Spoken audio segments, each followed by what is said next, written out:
So can everyone see that? Yep, cool. And hear me all good? Thumbs up? Yep, cool. All right, so first off, thank you and welcome. It's the first Green Drinks to go virtual. So I just would like to start with an acknowledgement of country. I'm on the Wathaurong country of the Wathaurong people, and I'd like to acknowledge the traditional custodians of the land on which we meet today and pay my respects to the elders past, present and future.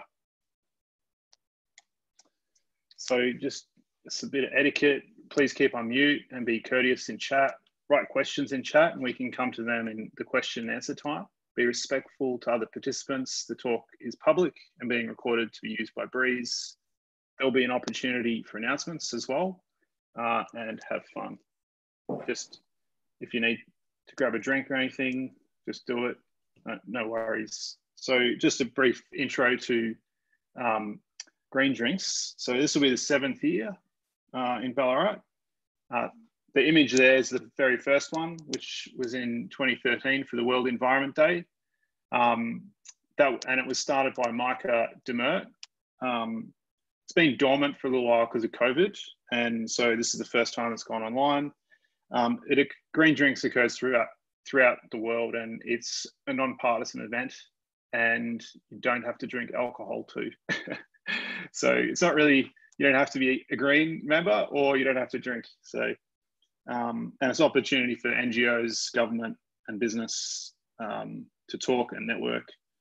And it's recently been run by Breeze, which has taken over running it. And Paul was running it before, and Jill, and now I'm running it, from now on.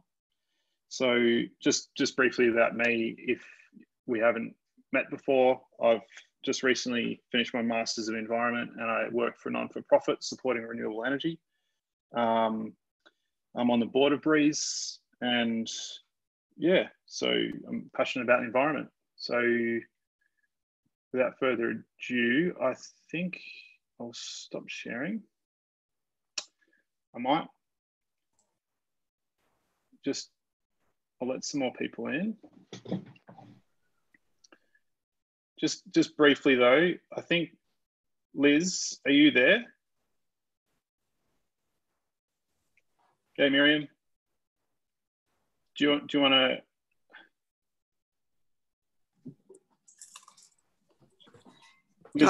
She'll have to go in a second, so just quickly tell your public announcement, and then you can go. Oh, thanks, Tony. Yeah, no, I'm hoping to be able to stick around, but I'm here with the family. So, that we're BCAN Ballarat Climate Action Network is helping with a Friends of the Earth Melbourne project of the Act on Climate Collective, which is the People's Climate Strategy. And the idea is the Victorian government has to develop a climate strategy by the end of the year. And sorry, it's very distracting with the family. Yeah, so the idea is to develop a people's climate strategy in parallel with that. The government strategy will be almost definitely delayed, but to have a strategy prepared by the people to present to the government and say, this is what we want you to do. There's lots of ways to get involved. There's surveys and different kinds of actions. And just get in touch via Ballarat Climate Action Network if you are interested to know more. Thanks. Thanks, Tony. Thanks, Liz. Appreciate that. Okay, Taegen, I'll spotlight your video. And is Taegen up on the big screen? G'day everyone. I might start sharing my screen. I've got a bit of a presentation as well. But I just wanted to say, I hope my two youngsters that look around the same age as yours, Elizabeth, don't make a cameo. They're just being put to bed, and hopefully they stay there. You never want to kind of, do a whole presentation with them crawling all over your shoulders and adding their little contributions, but it is really nice to see them pop up. So hello. Okay, I'll press share screen and see what happens. And it's saying that I can't at the moment, Tony, but maybe you can click something and I'll just get started anyway. Cool. G'day, everyone. All right, share. I'll do my sound just in case I need it. Sorry, one sec while I get the presentation thing up. Okey dokes. Can folks see the screen okay now? Perfect. Yeah, awesome. Okay, looks, yeah, all right. Okay, thanks so much for having me tonight. It's really great to be here. And really, I want to also pay my respects to the elders of the land. I'm coming to you from Wurundjeri land, and it was great to see that map of where I'm sure a bunch of us are coming from a different Aboriginal land tonight, but I'd like to pay my respect to elders, past, present, and emerging across all of those different areas that we're coming from. I also, yeah, I want to say it's really great to be part of the switch to Zoom for Ballarat Green drinks, but I would 100% much rather be there in person. I would love the opportunity to escape my 5 kilometre radius here in Thornbury in Melbourne at the moment, and come up to Ballarat, get a bit of fresh air and share a drink with you all in a nice warm place, you know, like the old days, but we'll make do with what we've got. And it is quite an honour to be part of this switch to Zoom. So let's see how we go. Before I do launch into a bit of storytelling tonight, I wanted to get a sense of how long you guys have been sort of involved with climate stuff. And I'm just not sure if I'm going to be able to see everyone's faces when I do this, but I'll scroll through. You've probably got various, sorry. Just don't let that start. Various sort of views going on as well. But if you could just think of how long you've been involved in climate action, in whether it's with a group in Ballarat or, yeah, however you've been involved with the climate movement. And just sort of hold up your hands. I think that's the best way to do it on Zoom. If it's a really, really long time, maybe from the first Ballarat Green Drinks or way before that, put your hands out as, you know, as far as the screen will go. And if you're quite new to this sort of thing, maybe just put it like that. Can we get a show of hands and see how that goes? Okie dokes. Yeah, I'm just going to scroll through. That is a really cool indication. You should all have a scroll through and just have a little look. Very good. Fantastic. So a bit of a mix. Awesome. Yeah, a bit of a mix tonight of people who've had different levels of involvement already with the climate movement. I'm sure those who had your hands quite far apart will recognise some of the things that I'm going to talk about tonight. But yeah, basically, as Tony might have mentioned, or it was in the promo for this, I work at Environment Victoria, which is the not-for-profit, completely independent, non-partisan environment group working in Victoria. And we've actually been around for more than 50 years now. So, you know, it's been a long time, a long history with the organisation. And I'm going to start with some of the stories of that. But before I do that, I guess what I would like to cover tonight, I was going to sort of launch into, you know, what I've been working on as a campaigner and, you know, what I'm thinking about with Victoria's energy transition and where it's up to and what the top priorities are for phasing out coal and switching to renewables and all that stuff. And Tony said, why don't you actually give a bit of a sense too of how you got involved in all of this stuff and what's been sort of the journey of myself as a climate activist. And so I've sort of I'm going to try to weave in a few stories of how I got involved, what my, you know, reflections have been of what's going on with the climate movement and how it's changed since I've been involved. And yeah, just finish up with a bit of, you know, what's happening at Environment Victoria in our campaigns, and then see what people want to talk about if that works. So that's what I'd like to cover. I'd like to start, as I was just saying, with a video of that we showed at Environment Victoria's 50th birthday celebration, which was last year. It's quite a long one, it's 7 minutes, so it's a bit cheating for a presentation to show a 7-minute video, but it's a really good summary of kind of some of the key campaigns and wins that Environment Victoria's had and kind of where we're coming from. So Tony, did you want to play that on your screen, or do you want to try doing it on mine and see how it goes? Let's try yours and see how it goes. Okay, let's hope the sound works all right. Maybe do like a thumbs down or a big wave if you're not hearing it okay, and we'll work out a different way because we do have a link if this doesn't work. Okay. Little Desert National Park in northwest Victoria is home to hundreds of species of native plants and animals. For tens of thousands of years, it's been a hunting ground for the Watchabullock peoples. When the government threatened to clear the land in the late 1960s... Do you want to have a go on yours, Tony, instead? I'll play it for mine. So yeah, got the video as sorry, well. folks. That's okay. A few little tech issues.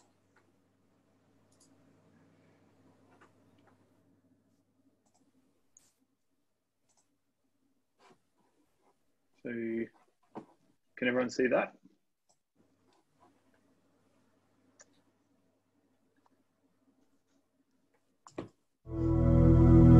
Little Desert National Park in northwest Victoria is home to hundreds of species of native plants and animals.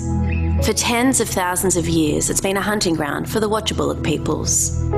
When the government threatened to clear the land in the late 1960s, Victorians came together to protect this place so future generations could enjoy it.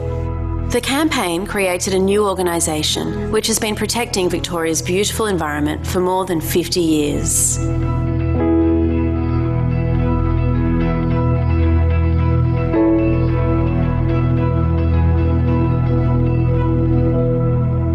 One of the first things I did when I started at Environment Victoria was take my young son Jack out to the Little Desert to see where it all began.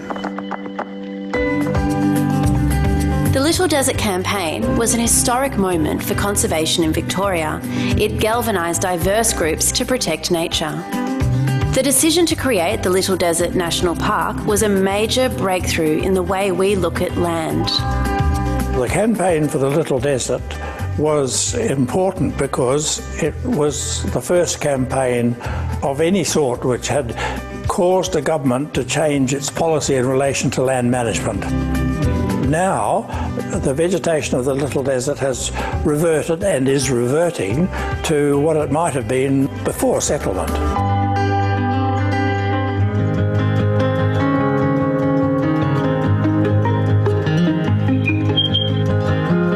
Grampians or Gary Ward National Park was declared in 1984.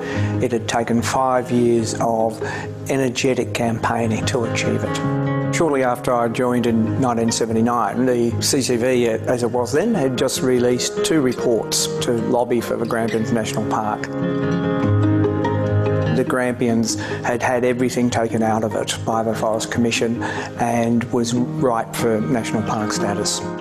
The Forest Commission was the real power body in land management in the state of Victoria at the time, and the Grampians was its jewel in its crown. Risks were really associated with intensive forestry, and I suppose one of the other risks was the manner in which the fire management was carried out. The Grampians was a major achievement for the conservation movement in the early 80s, and people who had been fighting for 30, 40 years were just amazed that it was finally successful. In the mid-1990s, the Conservation Council joined together with 4 other conservation groups to form the East Gippsland Coalition to campaign for the protection of East Gippsland's magnificent forests. We won national park status for the Errinundra Plateau, the Roger Bowen and Cooper Canberra areas. Massive area of forest in far eastern Victoria. Ancient shining gums, masses of rainforest, endangered species habitat.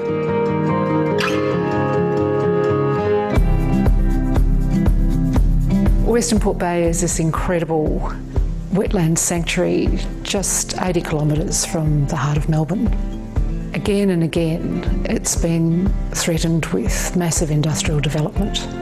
In the 1970s, there was a proposal for a nuclear power plant on French Island right in the middle of the bay, and the Conservation Council played a major role in stopping that going ahead.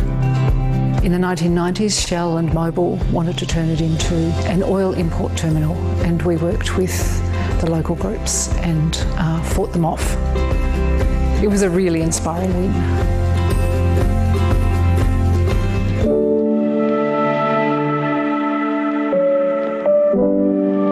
Environment Victoria has been campaigning for decades to get more water back into our stressed river systems. Our first big success was with the Snowy River, when we persuaded government to return some flows to that stressed and desiccated river system. The campaign I've spent most time on is the Save the Murray campaign. In the mid-2000s, we were in the middle of the Millennium Drought and the rivers were really seriously stressed. There was an absolute crying need for action to change that. We worked long and hard to get the Murray-Darling Basin Plan passed and implemented, and it's got $13 billion worth of government funding behind it. Some of the best moments for me are when I've actually seen environmental water being delivered down the rivers, actually seen the benefit it brings, seen the fish that breed as a result, the birds that nest, because we've got that environmental water. It's magic to see it actually happening. We're a long way from a perfect plan, but we've seen some real results for what's happened so far.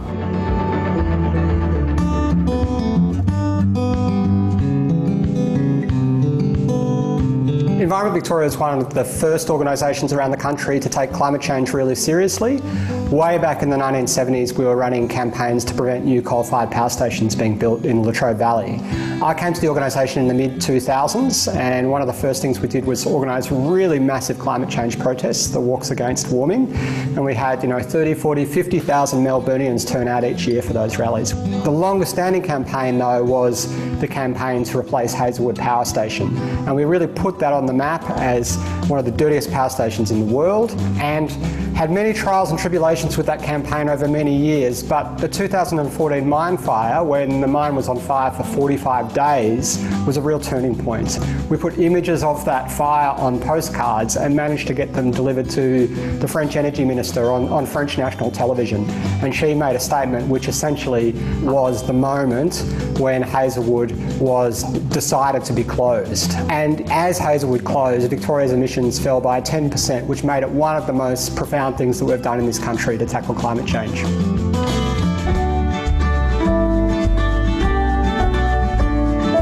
Environment Victoria has also run campaigns on sustainable transport, waste, recycling, energy efficiency, sustainable living. In the early 2000s, we ran Australia's first multicultural sustainable living education program, reaching people in 150 different languages. We translate individual action into political action, which is why every election, hundreds of Environment Victoria volunteers persuade thousands of voters to put the environment first at the ballot box. All of this, the success of Environment Victoria, is only possible because of the community of supporters that get behind us with their time, their passion, their dedication, and their donations.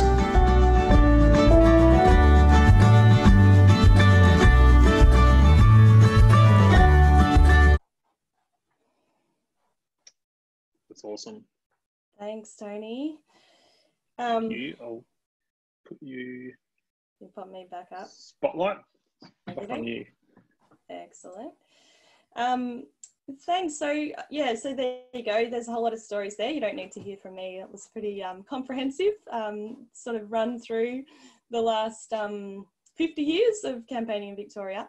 No, I'm joking, but it is quite a beautiful video, and I just want to make sure people kind of know about some of those stories, and it is a good introduction, I guess, to where the organisation is coming from and has been. I thank you to whoever it was in the chat that wrote about the AGL Western Port Bay live issue that's happening with getting your submissions into the environment effects statement against trying to stop the AGL gas import terminal in Western Port Bay at the moment. I just want to say that I just found out today from my colleagues who are working on that campaign that we've got nearly something like 10,000 Victorians have made a submission to that EES process just in the last couple of weeks, which is huge and just really exciting. So I think we're not quite at 10,000. So if you do want to chuck in a submission, that would be really great and boost it up over that. So, but yeah, coming back to what I was going to talk about tonight. So yeah, I guess, oh, sorry, stop clicking things. I did want to just start with sort of, you know, my own story of when I got involved and how I got involved in climate stuff. I kind of, probably a lot of you remember the time around sort of 2007-ish, when there was this sort of rising concern about climate change's sort of first wave of, you know, grassroots climate action, I think. There was a whole lot of stuff happening at the time. I think the Intergovernmental Panel on Climate Change put out a big report, which was, you know, quite the worst science that we'd seen yet. There was the Al Gore Inconvenient Truth movie that came out that really sort of spelt it out for a lot of people.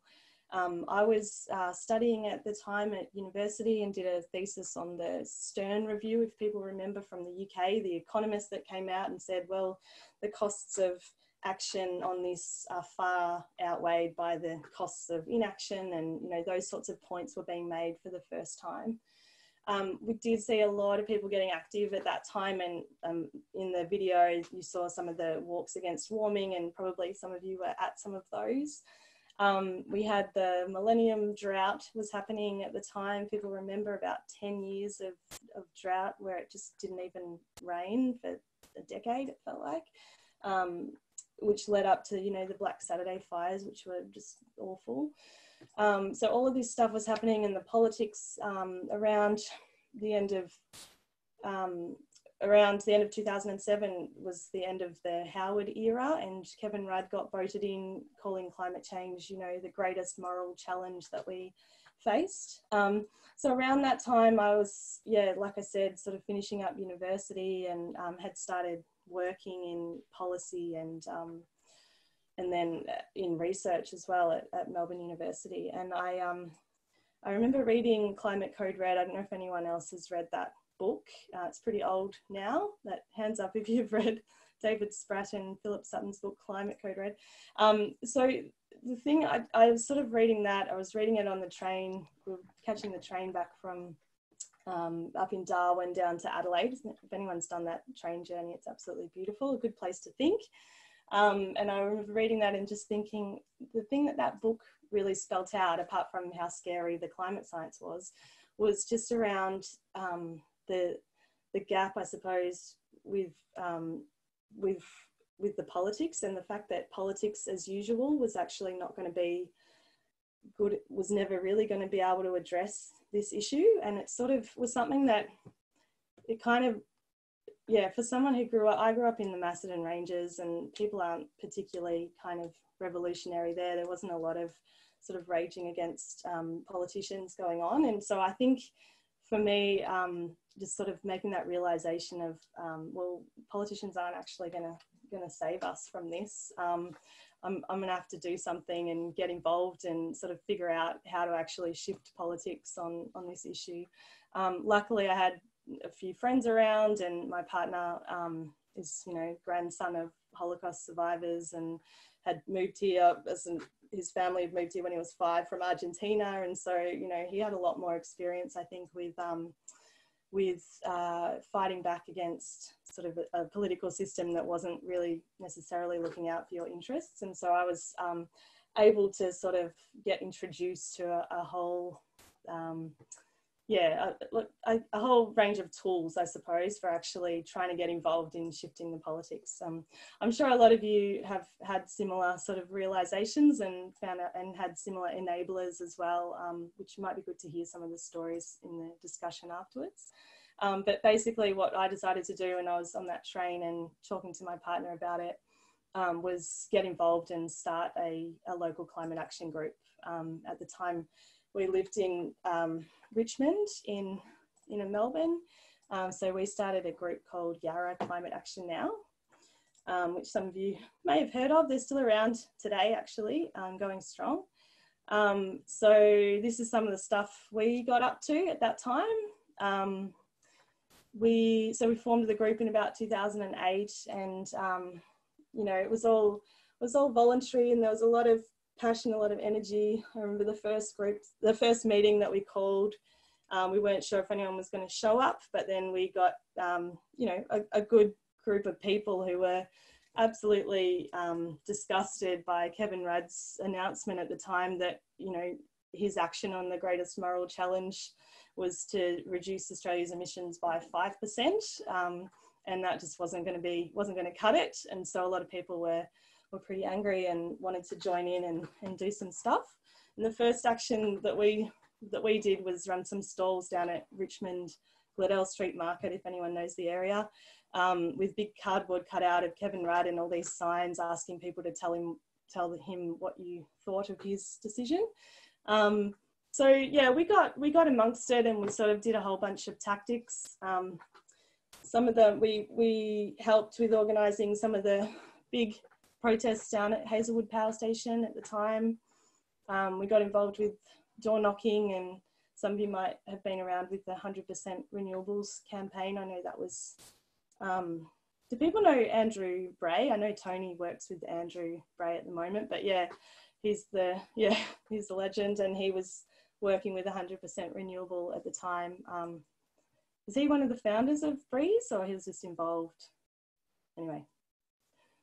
Yeah, he was involved from day one, Breeze.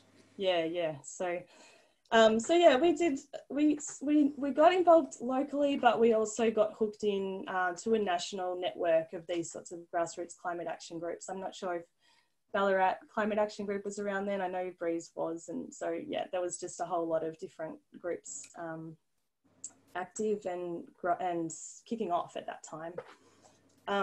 When I was looking at this talk, couldn't resist putting in that photo of in the top right of the screen, which was just an action that we ran, just a quick reactive one with a neighbouring climate action group who was in Martin Ferguson's electorate. And I don't know if people remember him, but he was the energy minister in the Rudd and then Gillard government. And we just went down to sort of make a statement about, I don't know, climate change, I suppose, down at one of his ribbon cutting exercises at the local park. And someone came along with a big paper mache head of Martin Ferguson, and Martin Ferguson got into a fight with a paper mache head version of himself, and was very angry with him, and they had a big altercation, which was one of the more hilarious things. I'm glad that I took a photo of that one.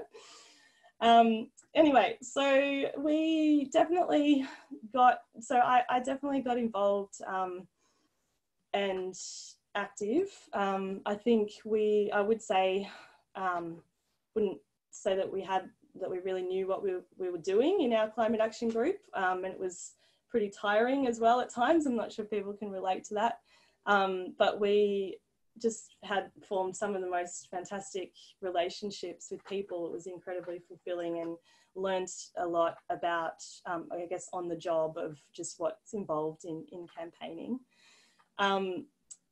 One other story I just wanted to talk about and then reflect on was this, around this time, and kind of was mentioned also in the video, the Hazelwood campaign.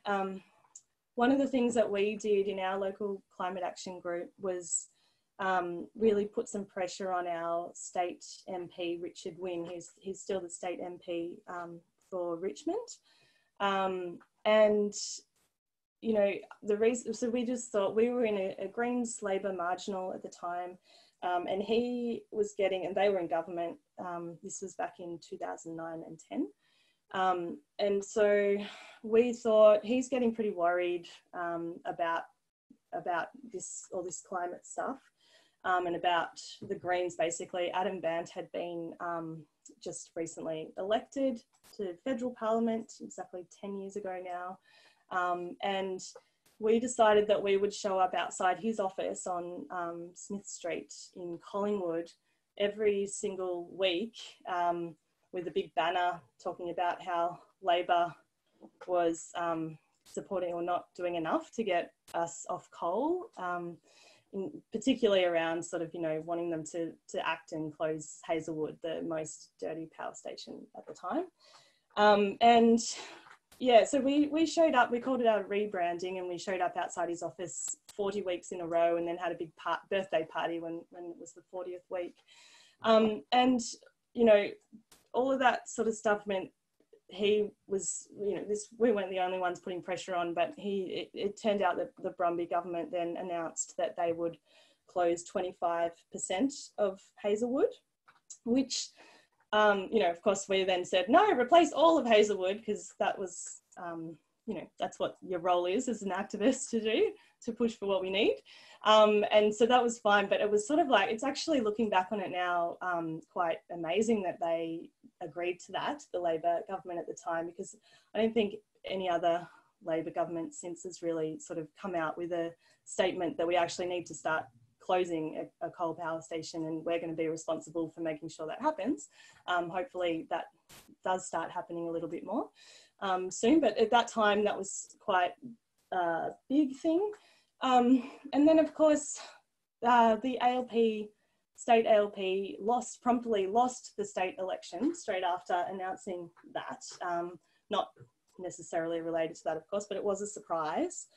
And, you know, this was again back in 2010, and the Ballarat government came in and then started winding back a whole lot of stuff that we were getting, you know, the sort of progress that we were getting on climate at the state level. Now, I just wanted to think about that, just because, you know, I think it's a good lesson around, you know,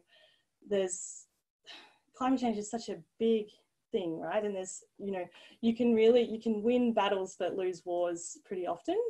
And that was something that was a real turning point for some folks in the movement. It was around the same time that people were really realizing that how much we needed to be putting effort into building power and to, you know, kind of mainstreaming, to growing the movement, reaching more mainstream audiences, and being really strategic and really focused on building power, you know, not just in areas where it was popping up anyway. And so this sort of led to, at Environment Victoria, which I wasn't kind of working for at the time, but looking back on it, on where they went from that sort of moment, it led to a real focus, and actually the beginning of their community organising program, which is, you know, it's all about sort of building a volunteer base, supporting local groups.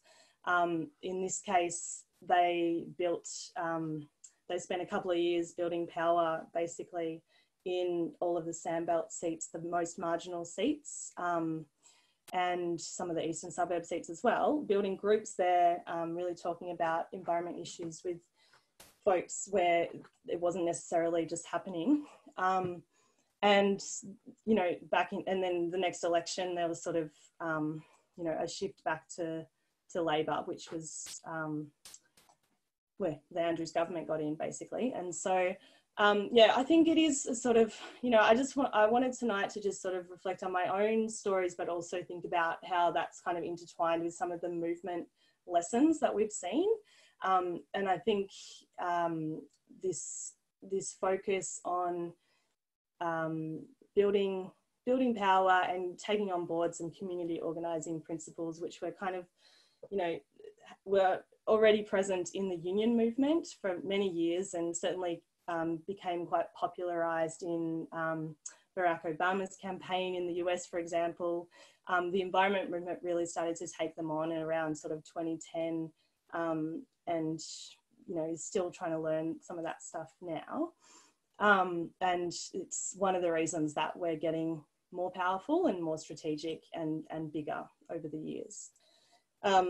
So yeah, so Environment Victoria sort of learnt that lesson and sort of has built a community organising program that still exists now. And you know, we've got organisers that work across the state to support local action groups, but also in the Latrobe Valley, we've got a community organiser who works down there. And at the moment in Western Port Bay as well, working with the community on the AGL campaign as well. So we're still prioritising that sort of movement building now. And the other reason that I sort of reflected on this particular element of what the movement's been doing over the last few years is because that's kind of where I went at the time, where I've got my first sort of job was in community organising. So I went from working in, like I said, in research. I was working at Melbourne Sustainable Society Institute, doing all sorts of wonderful reports on, you know, attitudes to climate change and all this sort of stuff. In my spare time, doing stuff that actually felt a little bit more impactful, which was activism and organising. And then through that work, I sort of rode a wave of interest in growing this sort of community organising skills, and got a job for 100% renewable, which is actually was based in the time in Sydney, and moved up to Sydney to work on to work for that organisation, which became Solar Citizens. Yeah, so just at Solar Citizen, I don't know, folks, has everyone heard of Solar Citizens? Anyone heard of them? No, I'll just tell you a little bit about them.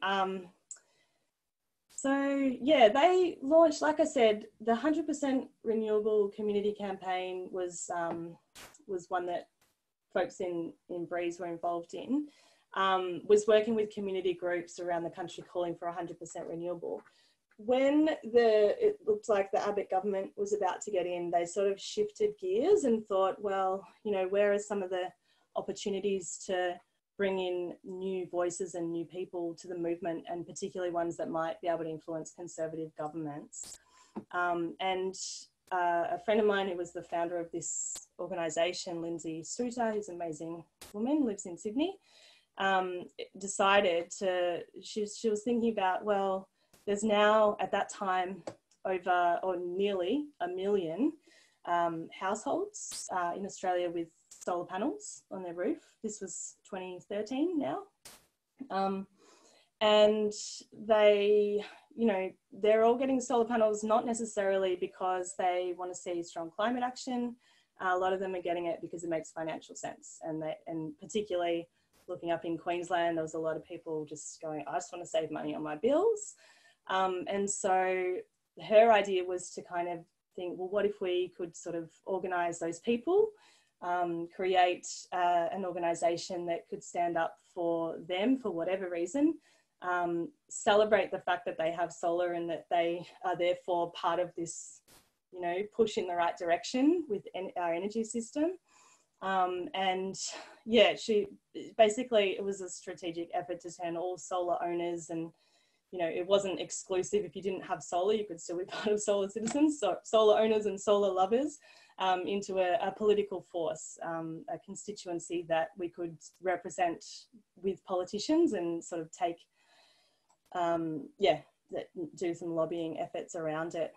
And scare them really with the numbers, because they were going up so fast, and it went from 1 million to 2 million in a couple of years. So it's a pretty, so scare some of those politicians with just the sheer numbers of people who were taking this up. So I got, I started working up there and was working on their organising program. We ran a whole lot of campaigns, which I won't bore you with all of the details of, but a lot of it was, there was a bit of national level stuff around the renewable energy target that was being attacked, as some of you will remember, by the Abbott government. We managed certainly to leave the small scale renewables part of that scheme untouched because they didn't want to mess with solar owners. But you know, there were cuts to some of the large, he succeeded in cutting some of the large scale target. There was a lot of sort of state level commitments that were made around, you know, the current renewable energy target in Queensland and other things as well.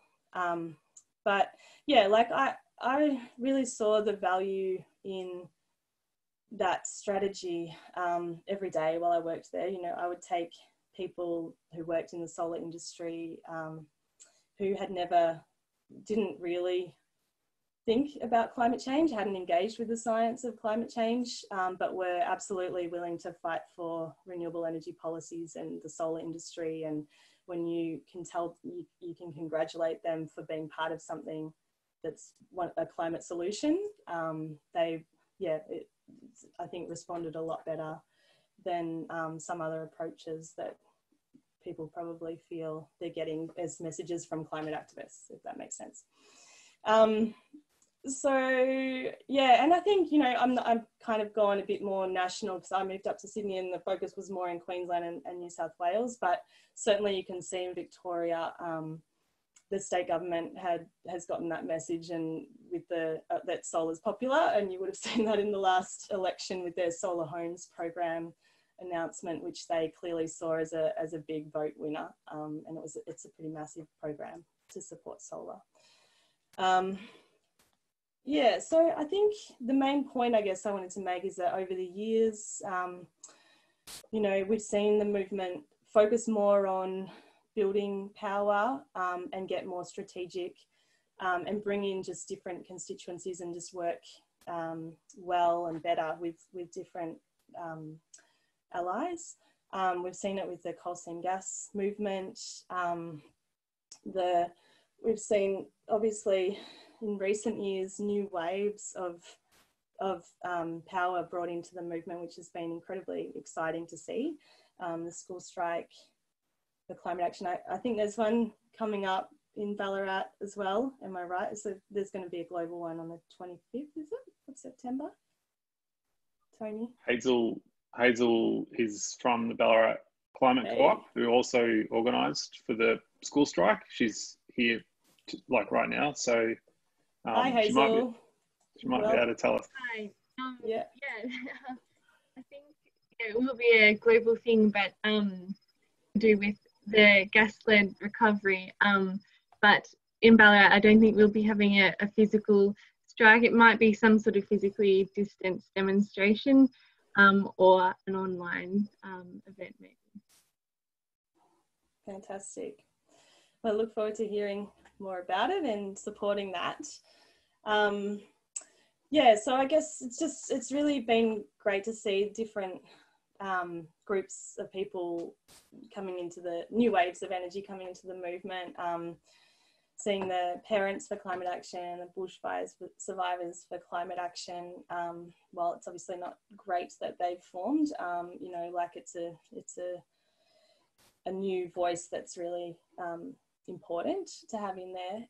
And I think that's to grow, like we're still not winning, right? Like this problem's huge. The federal government's a disaster, as you'll know.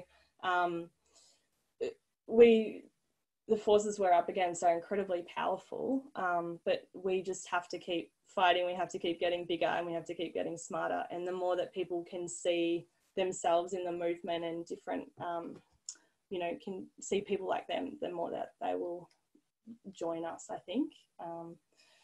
So yeah. I might just shift gear quickly because I want to leave obviously time for questions. Just around kind of where are we at in Victoria at the moment, just a bit of a snapshot on this stuff. Obviously what counts is emissions, and this is Victoria's latest version of their emissions reporting, which came out last year, but unfortunately it's based on pretty old data. We're waiting for their latest version. This doesn't actually capture, it might capture a little bit, but not all of the removal of hazelwood from our emissions, which will have dropped it down a little bit. It's pretty, yeah, not that inspiring, this graph, I have to say. Like it's pretty, so we've got a target of reducing our state's emissions by, is it, hang on, 15 to 20%, there's a range, on 2005 levels by 2020, I think it is, yeah. Yes, so, and we're on track for that. I think we're on track for about 18% reduction with the Hazelwood closure. Pretty much all because of the Hazelwood closure. Some of the other transport and I think agriculture have sort of, you know, hovered around the same or gone up a little bit. So, you know, you can see in the breakdown that electricity generation is still by far the biggest contribution to Victoria's emissions, and that's largely the 3 remaining brown coal generators in the Latrobe Valley, Yallourn, Loy Yang A and Loy Yang B. That's where we're sort of focusing a lot of our efforts at Environment Victoria, partly because it's obviously the biggest chunk of emissions, but also because, you know, moving to a renewable powered electricity system enables a whole lot of emissions reductions in other sectors as well. So I'll just move on as well, just a bit of a snapshot of where we're at with energy, electricity generation. This is a kind of cool GIF or whatever of how our energy system has changed over time. People can see that working, yeah? Yeah, great. Yeah, so you can sort of see a lot of this diversity and, you know, it'll start again. It's pretty coal heavy and pretty straightforward for a while there with a bit of hydro, and then it's just ballooned out with all these wind farms and things that Tony's helping build out there in out there near you guys, really, which is really exciting to see. I think now we're currently at about 24%, I think it was last year, renewable energy generation in Victoria. I'm going to get off that because it keeps going round and round. So, you know, we're on the right track. The Victorian government's got some good targets and policies on that stuff. But yeah, we at Environment Victoria, we are focused on trying to phase out coal by 2030, and that means shifting to basically, you know, as close to 100% renewables as we can, because that's the kind of action that we need to be in line with the Paris Climate Agreement and having any chance of keeping global warming below 1.5 degrees. As you can see here in the title, the biggest climate decision that we're facing, and Elizabeth brought this up at the start as well, with the work that is it Ballarat Climate Action Network and FO have been doing. I think they went to meet their MP just the other day. Is that right, Tony? So the Victorian government, we're actually kind of lucky in a way. I mean, the Andrews government has some really great climate change legislation, which in theory, you know, should be allowed. Well, the plans are great. They've got all these milestones for making sure we're planning ahead. We're tracking how much we're reducing our emissions by and all this sort of stuff. So at the moment, and with lots and lots of deadlines, right? So back in March 31st this year, they had a deadline, an internal deadline in their government of making a decision on what our emissions reduction targets need to be in our state by 2025 and by 2030. They had to make a decision and then announce that later in the year. This was the stuff we were doing at the time, trying to give people a sense of where those numbers should be. A lot of work, like in partnership with Friends of the Earth and others, going to talk to MPs about making the right decision.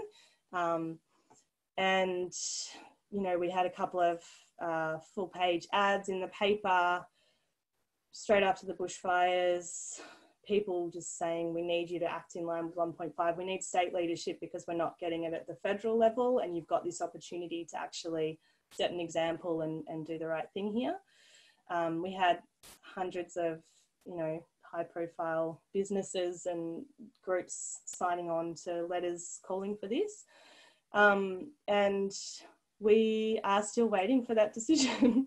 So, you know, we are now in this strange, you know, pandemic world, I suppose, where the government has actually put off that decision. And, you know, in some ways we kind of understand that. In other ways, they had about at least 2 years to make that decision. And they, you know, 2 weeks out from the deadline of having to make it,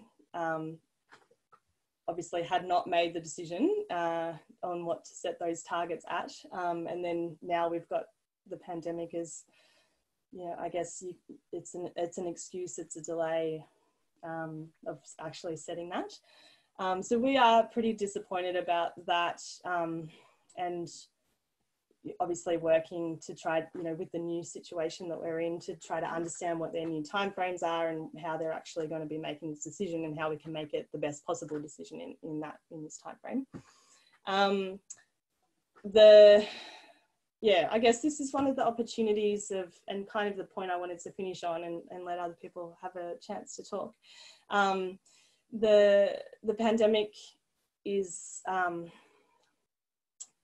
clearly could go either way. We've got this slide. A lot of people are talking about this. What are the opportunities here to kind of create change, I suppose. A lot of people around the world have been talking about using COVID recovery packages to actually fund climate solutions, which government's obviously pretty interested in. We've been talking a lot to the Victorian government about all the sorts of jobs-rich climate solutions that they could be turning to right now. That's sort of we're sort of at a bit of a crossroads where it could go either way. We could see the pandemic being used to delay, or we're obviously seeing it as the federal government's groups are seeing it as an opportunity to push for gas. We've had a little bit of that in Victoria as well. There's been some gas exploration license approvals go through, but they can't make a decision on the targets. But on the other hand, there is going to be a lot of interest in what can create jobs right now, and this state government is interested in talking about those being climate solutions focused. So yeah, that's sort of, I guess, where we're at the moment.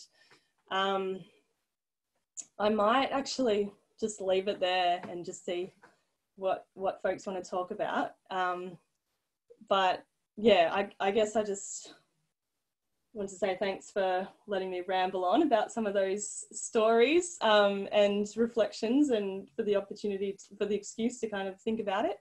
And yeah, if people want to talk more about where our campaigns are going, I'm happy to talk about that in questions too, but I'll leave it up to what you guys want to say. Awesome. Thank you so much, Taegen. If everyone can just bring their hands together in a virtual hand clap. Nice. Good work. Cool. I might jump in just with the first question regarding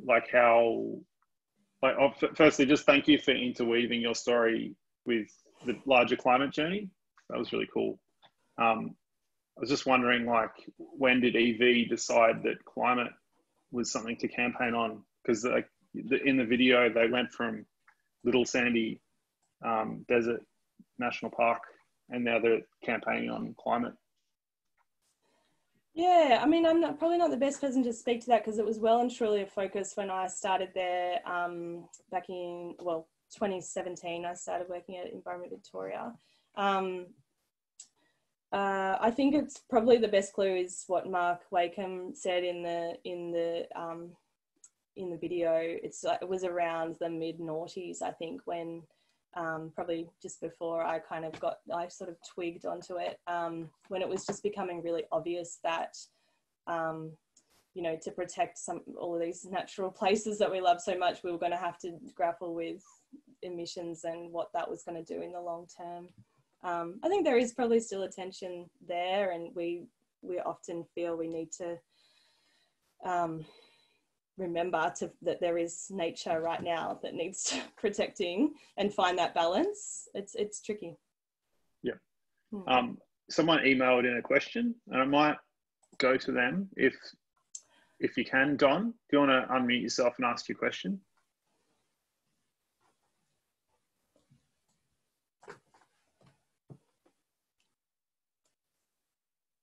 While Don's doing that, sorry I didn't get to look at questions as they were coming in, but if you want to raise any of that stuff now, maybe go for it. Thanks for people answering things for us. Okay. Everybody hear me? Yep. I come to this from a forest activist angle.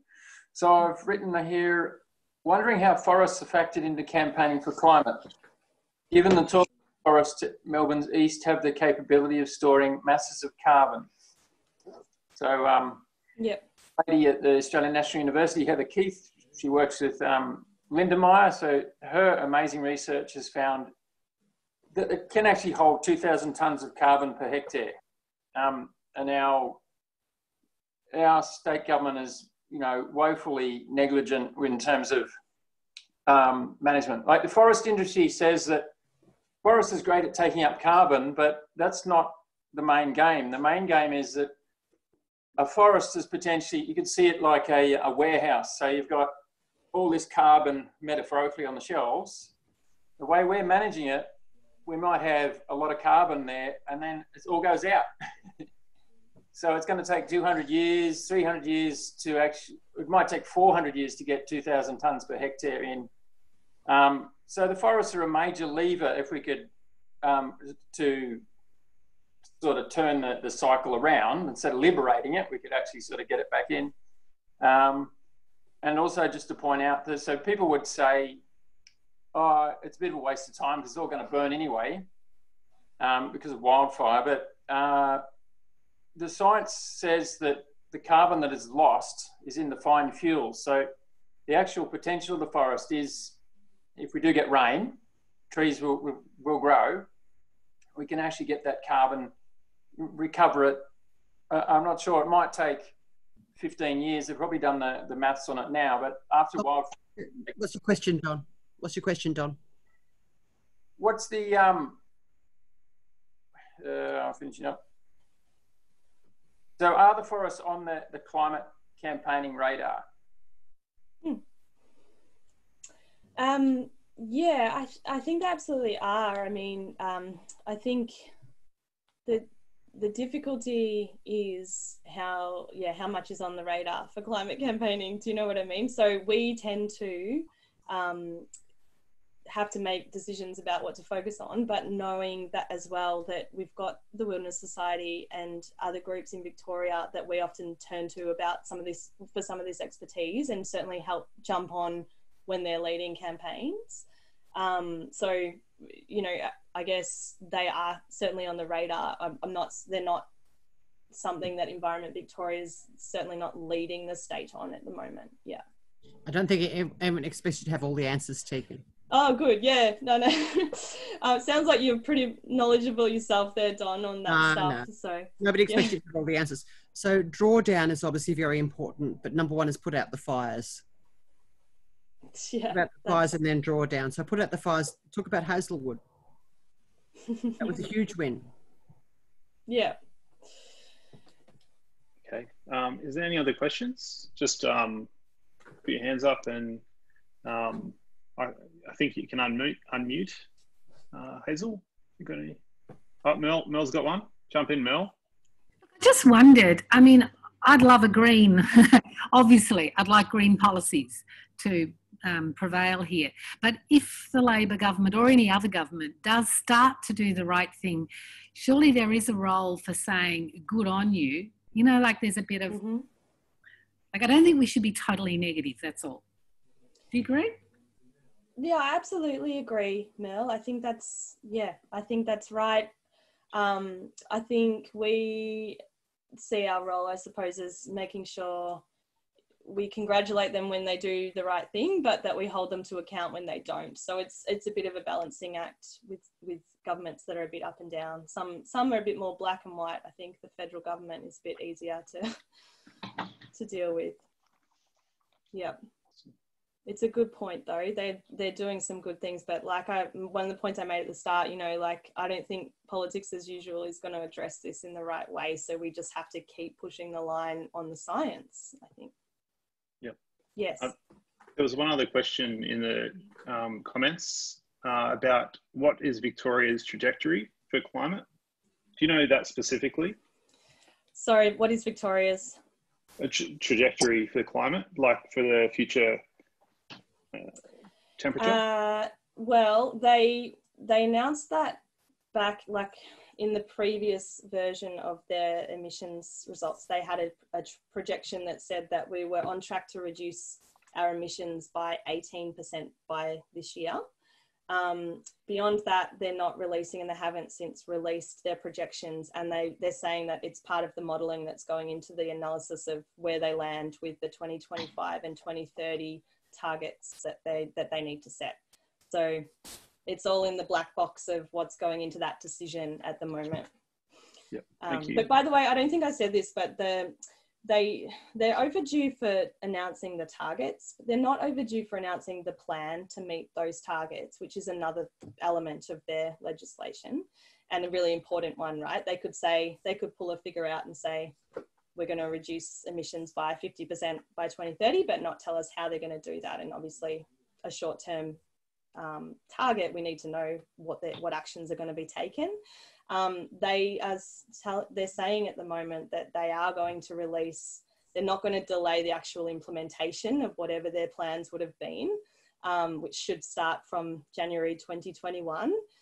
So we are expecting to hear by the end of the year all of the things that should have been announced by the end of the year at once. It's just that we're not getting them staggered in the way that they had originally mentioned. So that is still the goal, and we should be pushing for that. And the best climate change strategy, as Elizabeth said before, like we're now talking about the strategy and not the targets. Just sorry. Great, thank you. If it's very quick, Miriam, you can jump in. Yeah, Vic Forests, Taegen, darling. I don't expect you to be an expert in everything. I don't expect you to have all the answers. But Vic Forests, go them. As Don was saying, we need drawdown as much as we need to put out the fires. We need drawdown. And Victoria still has some intact forests. We've got to go Vic Forests. They've been losing money by the millions. Environment Victoria works closely with the Department of Prime Industries, I believe, or DWELP, whatever they call themselves now. Oh, DELP, yeah. Yeah, DELP. Environment Victoria. Vic Forest is losing millions every year. We are paying for them to tear down our forests. Sure. No, sure. We'll question Miriam. So my question is, are you going to attack Vic Forest? That's my question. Attack them. Send me an email with the case and I'll look into it for you, because if I don't have the answers, someone else will. Yeah. Yeah, that's good. Thanks everyone.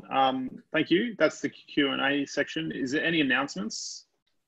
Does anyone have any announcements? Usually green drinks we do, but I think that's, yeah, Paul, please. Tony, I'm not sure. Have you got a schedule planned yet, Tony, or is this because we started up, we're just really trying this one out and then we'll go from there? Or so the next green drinks will be a candidate forum. Yep. Still not sure about dates, to tell you the truth. Mary's there. I've just realised it's quite complicated with 3 wards. You might need to do 3 different days for that. Yeah. So I'll watch the Facebook page and jump in and get some good questions for the candidates as well.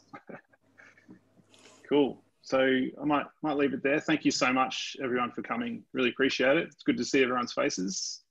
Good to see you, Pat, Paul, Miriam, Mel, Don, Mary, Sally, Mark. Mark had some other good questions, but maybe next time. How to keep politicians honest? I'm not sure if we can. Everybody keep up the good work. That's right. Totally. It doesn't matter what you do, but it's very important that you do it. It's true. Cool. Everyone's doing their bit, and you just keep going. Good luck. Thank you, Taegen, for a wonderful talk. Very interesting. Thank you. No, thank you all. Lovely to meet you all, and keep up. Okay. I'll echo that. Keep up the great work. It's really good. Thank you. See ya. Bye.